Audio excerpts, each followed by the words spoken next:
All right, that was some good energy that I just saw from you. Do you have anything you want to introduce us with today? He seems to have taken a vow of silence. That's okay. So, welcome here to us. This is our show. We're doing it, mate. We talked about this, and it's actually your idea, Miles. So, I'm just it's a pleasure to be here along with you as your co-host.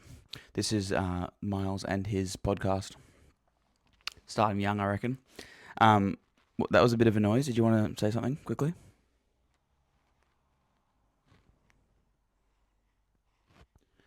Mate, you're going to have to give us a bit more energy than that. This is 8 things I've learned in 8 weeks of being a dad. To young Miles here. Miles, say good day to the people. That was pretty good, mate. I don't know what you're looking at. There's a door. Camera's over here. We'll work on it. That was a pretty valuable contribution. Thank you, my boy. So, why am I doing this? I I am really excited to share the journey that we go on and talk about lots of different things. I think in the early days, I'm going to talk a bit about parenting, a bit about fatherhood, what it's like. Today's video is 8 things that I've learned, and I'm going to go through a list. But bigger picture, mate, you're very active. You're talking a lot. Fantastic. Bigger picture, the goal and the vision for this podcast show is to talk about what we believe as a family, what I believe, where I have landed with some of the big hard questions in life, and I guess what as a family, little Miles here is being brought up to believe, and why, more importantly, why we believe what we believe. So as Christians, why do we believe in God and the Bible and these things? How have we arrived at this point? How do we wrestle with, like I said, some of the harder questions in life? And so we're going to unpack some things about that. But today we're going to talk about 8 things I've learned, and you're just here for a good time. Suck it on your hand. That's fantastic. I think there's a sign of self-soothing. It's like something they start to do, so that's good. I don't know at 8 weeks if that's what you're doing. Looks like, or you're just hungry. No, I just fed you. You're not hungry. Thing number one. Well, okay. Thing number one is nothing can prepare you for how it feels to have a child. Lots of people tell you about how amazing the love is and about how you'll never love someone the same as when you have your own baby. All of that is great and it's true, but when you're told that as someone who... Mate, you got to work with me here. Firstly, can you look over this way?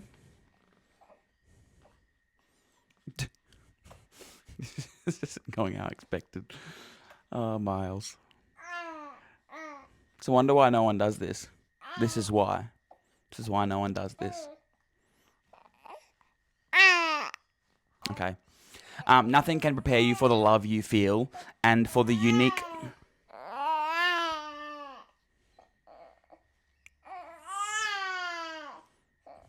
I'm going to have to get you out, aren't I? Okay.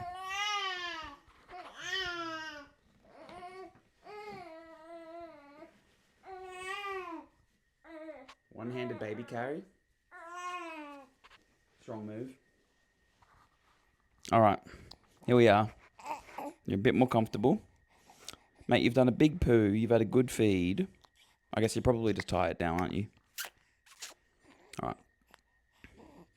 Nothing can prepare you for how it feels to be a father, a parent, until you're here doing it.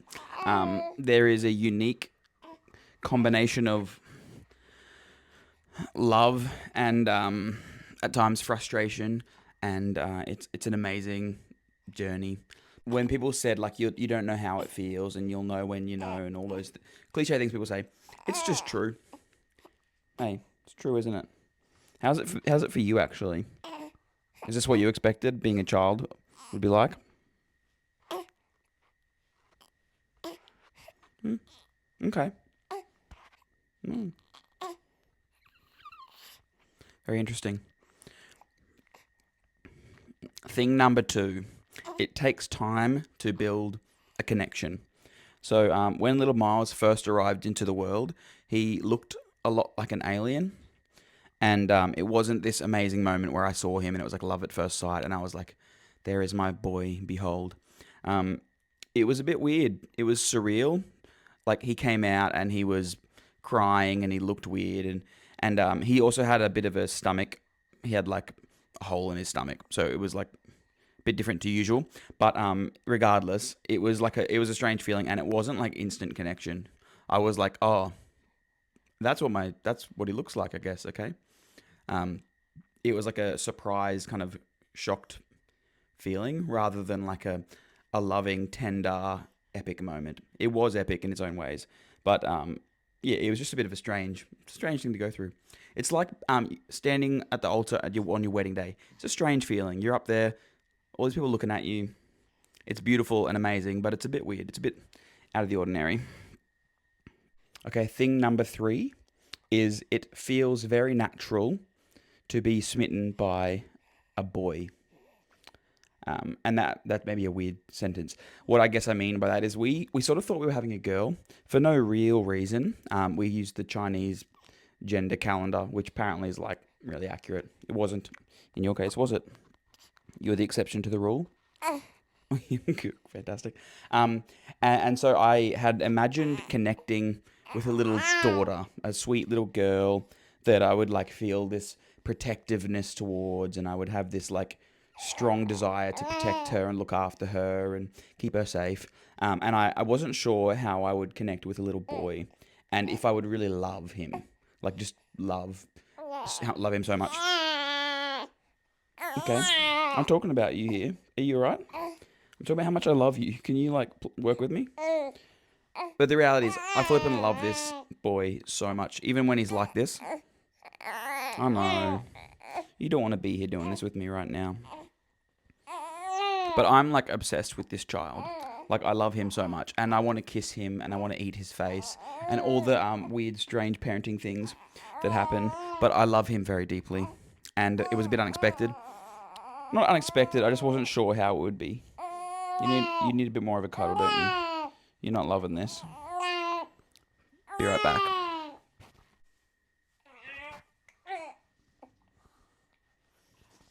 It's just sad because people want to see your cute little face. You're the reason people are here. No one cares about me. Number 4 is that single parents are true heroes. All parents, you are heroes. But I can't imagine doing this like as a single parent. I can't imagine Veda having to do this by herself. Um, like yes, community is incredibly important, but having like a 2-parent household, everyone doesn't have the opportunity for that, but it is incredible, and it makes me really appreciate marriage and the union. I think it's a really beautiful thing, and so I really value and appreciate it. Don't take it for granted.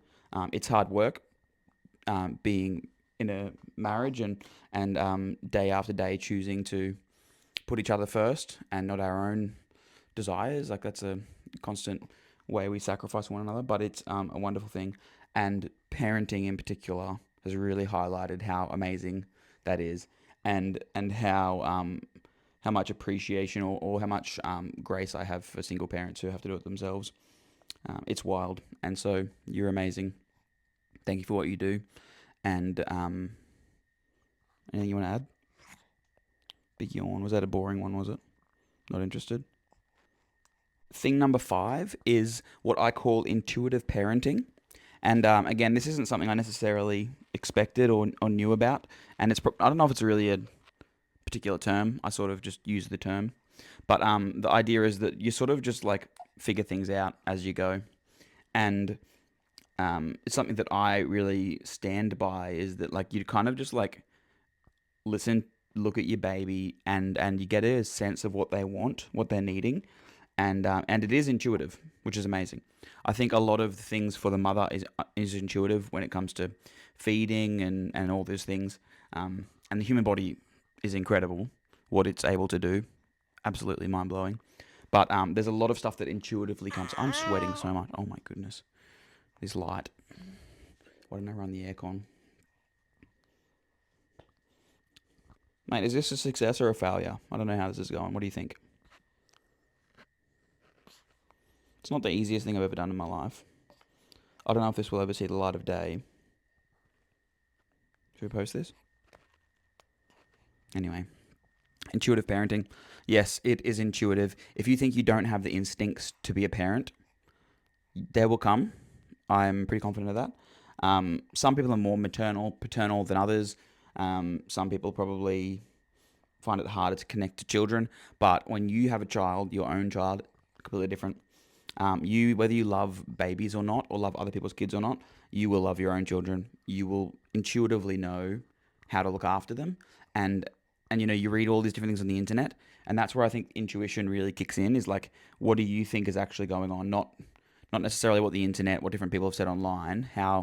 What do you think? Do you think if your child is safe? If you think so, it's likely then you're doing the right thing. That not so much about safety, maybe. Like there are definitely guidelines that you should follow, SIDS and yeah, thank you. Different guidelines you definitely should follow, and you shouldn't be like, I intuitively think I should fill his cot with stuffed toys, because apparently it's just not a good thing. So follow guidelines, but trust your instincts. He agrees. Number 6. Oh, yep, okay. Your social life and the baby bubble. We are 8 weeks out. We're 8 weeks in. We're still sort of in the baby bubble. Like, he can't lift his head up, so he's like a newborn. He's like a fresh newborn still, and he's had his vaccinations. So until 6 weeks, you're like hard locked down in the baby bubble because your child isn't vaccinated against some really devastating sicknesses, viruses, diseases. So you don't want him to be exposed to those before he's got some level of vaccination. Hey, there we go. Hello. Is that all right? After that, though, we're now at 8 weeks, so he's still getting vaccinations over the next couple of months and years, but we are vaccinated against a lot of the big dogs, and so we've re-emerged into society. Fantastic. Gone back to church, which is cool, seeing lots of people and lots of your mates, hey? But your social life definitely changes. I feel like we used to host people a lot at our house, and we still sort of have people around from time to time, but it's just definitely changed, and it's okay. Like yeah, because we got you now, hey. You're like, who else could you need, bro? You got all you need in me. Hey, yeah, good job. Good microphone etiquette. Your dad's still sweating. This is a hot mess, guys. This is our first one, though. At least we're doing it. That's what I say. Said we were going to do it. Well, you didn't say. I said for you, on your behalf, we were going to do this, and here we are doing it. P.S. Baby's hands often smell. Like, I got to wash his hands because I'm like, why does your hand smell like weird stuff? And baby's breath smells like yogurt. Fun fact. I often just find myself sniffing his breath. Really strange. One of those weird things that I do. Probably, I wouldn't say parents do because a lot of people aren't as strange as me. Anyway, yogurt breath. That's what I call you sometimes. Number 7, changing nappies really is not that bad. I sort of thought it was one of those things. I'm like, oh yeah, my wife will change most of the nappies, and I just wasn't that into it before. But especially now, he's not on solids. Yeah. Yep, you're not on solids. Can you confirm? So his poo is pretty unoffensive. It's like doesn't smell nice, but it's just not that bad. It doesn't smell like adult poo. It doesn't smell like poo. It's got this strange, little bit sweet, biscuity. It's not. It doesn't smell like biscuits, but it's. I don't know. If you've smelt it, then you know. But it's a weird smell, and it's just not that bad. Okay, I know we're nearly there, mate. This is we're nearly there. You're doing so well. So it's a bit off, but it's really not that bad. And I just found like I was there from day one changing his nappies, and I was like, you just do what you got to do. It's one of those things that the moment calls for you, and you step up to the plate, and you just do what you have to do. And there's lots of things in parenting that are like that. You just get stuff done. You get vomited on. You're like, it's all right. It's just not as bad as I thought it would be before having a child. So thank you, mate.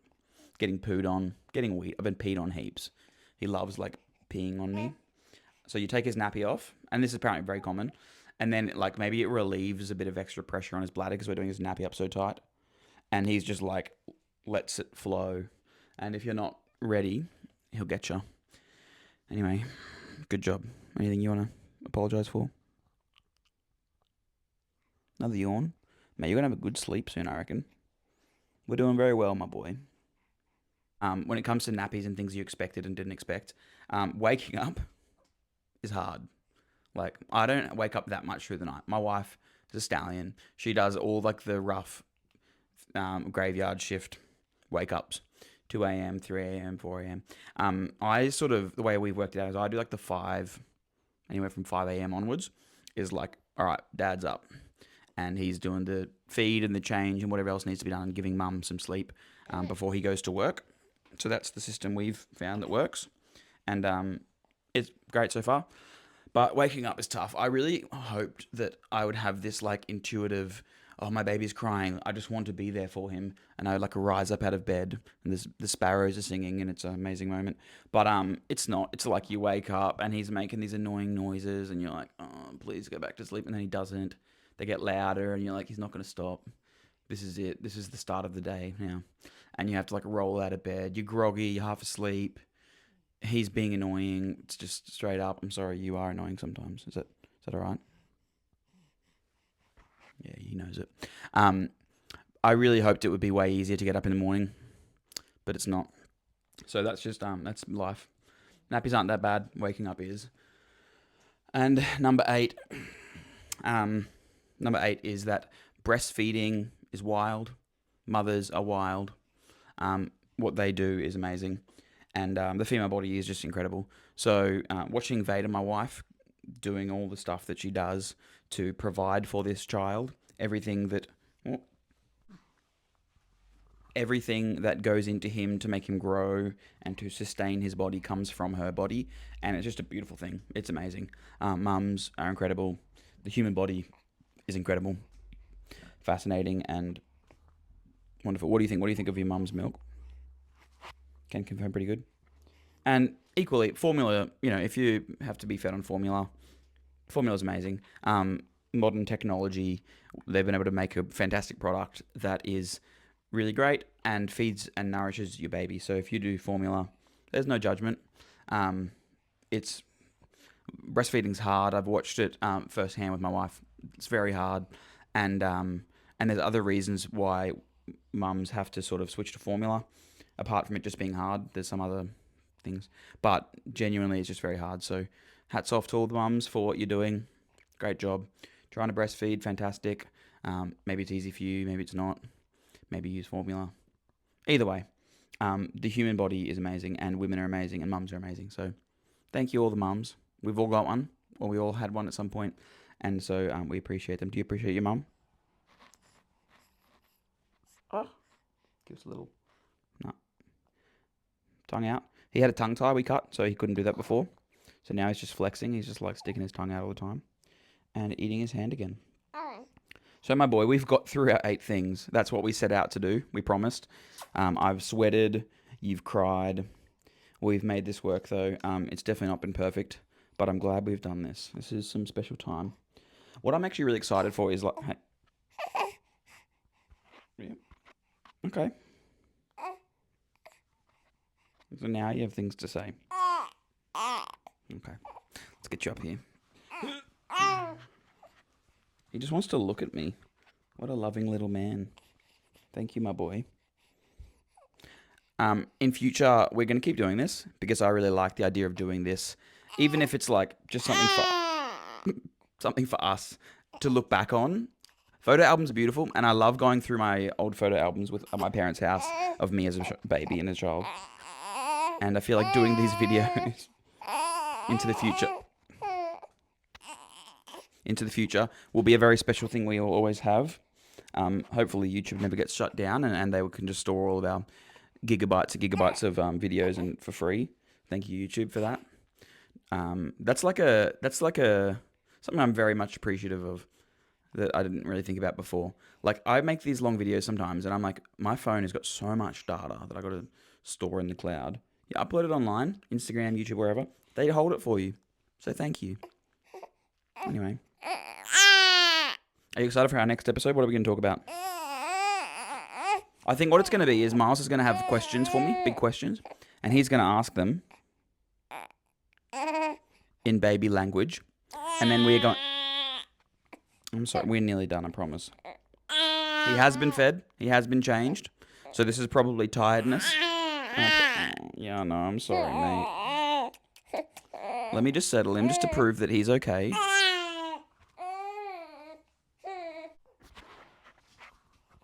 Is that better? A little bit. Hey, you good? You good, mate? Ooh. I'll put you in your bassinet and I'll take you for a walk. Okay. Anyway, thanks for being here. Thanks for being here. Thanks for watching. Thanks for being on the journey. And I look forward to doing this again in the future with you, Miles. Thank you for being a great host of this show. Thank you for letting me be your co-host. At the moment, you don't have a lot of words, but in future, I'm sure you'll have more. Great. Very valuable input. You wave. You wave to the people. See ya.